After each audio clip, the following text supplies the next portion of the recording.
मेरी अपने खाने से पहले ईश्वर की प्रार्थना करती है और तभी वहाँ पर एक छोटा सा चूहा आता है जो उसका खाना चुराने की कोशिश करता है। मेरी बहुत ही दयालु होती है, वो उसे अपने खाने में से एक टुकड़ा दे देती है और तभी वहाँ पर एक तेज रोशनी आती है जो कि एक एंजल है। एंजल की आवाज मेरी को बताती है कि बहुत जल्दी तुम्हारे घर में एक बहुत ही दिव्यमान बच्चा पैदा होगा जिसका नाम होगा मिसाया, तुम्हें उसकी रक्षा करनी होगी। मैरी कहती है कि ठीक है, मैं ऐसा ही करूंगी और इसके बाद वो रोशनी खिड़की से जाकर सीधा आसमान में एक स्टार बनकर चमकने लगती है। ये स्टार आसमान में सबसे तेज चमक रहा होता है जिसे देखकर सभी जानवर हैरान होते हैं। अब जो चूहा होता है जिसे मेरी ने रोटी का टुकड़ा दिया था उसने सारी बातें सुन ली थी, इसीलिए वो सब बातें जाकर सभी जानवरों को बता देता है। वहीं हमें एक डोंकी को दिखाया जाता है जिसका नाम बो होता है। वो एक मिल में एक दूसरे बड़े डोंकी के साथ काम करता है, दोनों की दोनों चक्की पीसते हैं और गेहूं को आटे में बदलते हैं। लेकिन वो ऐसी जिंदगी नहीं जीना चाहता, वो शान की जिंदगी जीना चाहता है, आजादी की जिंदगी जीना चाहता है। और उसके साथ जो बड़ा डंकी होता है वो कहता है यही हमारी किस्मत है। पर जब वो चमकते हुए सितारे को देखता है तो कहता है कि ये सितारा शायद मेरी किस्मत बदलने के लिए आया है। अगली सुबह बो के पास उसका दोस्त कबूतर जिसका नाम डेव होता है वो आता है।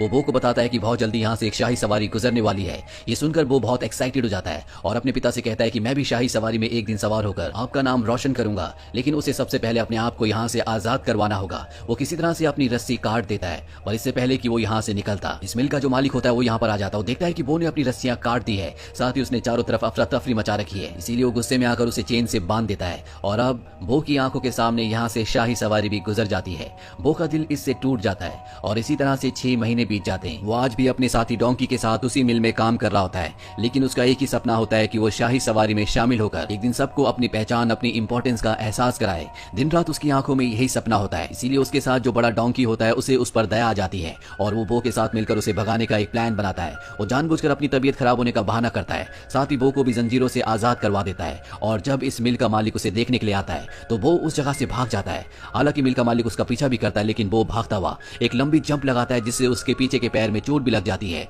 लेकिन वो किसी तरह से उसकी नजरों से ओझल हो जाता है और अब वो एक घर के पास पहुंचता है। ये मेरी का घर है, उसी लड़की का जिन्हें एंजल्स ने कहा था कि तुम्हारे घर में बहुत जल्दी एक दिव्यमान बच्चा आएगा, तुम्हें उसकी रक्षा करनी होगी। और अब वो मेरी के घर में छुप जाता है। मेरी की अब शादी भी हो चुकी है और उनके जो हस्बैंड है उनका नाम जोसेफ होता है। वो जो मेरी के घर में छुप रहा होता है मेरी उसे देख लेती है। वो देखती है कि बो के पैर पर चोट लगी है। मेरी का दिल बहुत ही दयावान होता है, वो उसके पैर पर कपड़ा बांध देती है। और जब मेरी के हस्बैंड जोसेफ यहाँ पर आते हैं तो वो बो को भगाने की कोशिश करते हैं, पर मेरी उन्हें कहती है कि शायद इसे हमारी जरूरत है, हमें इसे अपने पास रख लेना चाहिए। मेरी का ऐसा व्यवहार देखकर बो को बहुत अच्छा लगता है, वो मेरी को पसंद करने लगता है। वही मेरी अपने हस्बैंड जोसेफ को बताती है कि कैसे एंजल उनके सामने आई थी और उन्हें एक भविष्यवाणी के बारे में बताया था जिसमें उनके घर में एक बहुत ही दिव्यमान बच्चा पैदा होगा जो इस पूरी दुनिया की रक्षा करेगा, वो सब कुछ बदल कर रख देगा। और जोसेफ भी इस बात को समझते हैं और वो आने वाली हर एक सिचुएशन को एक्सेप्ट करने के लिए उन्हें वादा करते हैं। दरअसल अब मेरी प्रेग्नेंट भी होती है।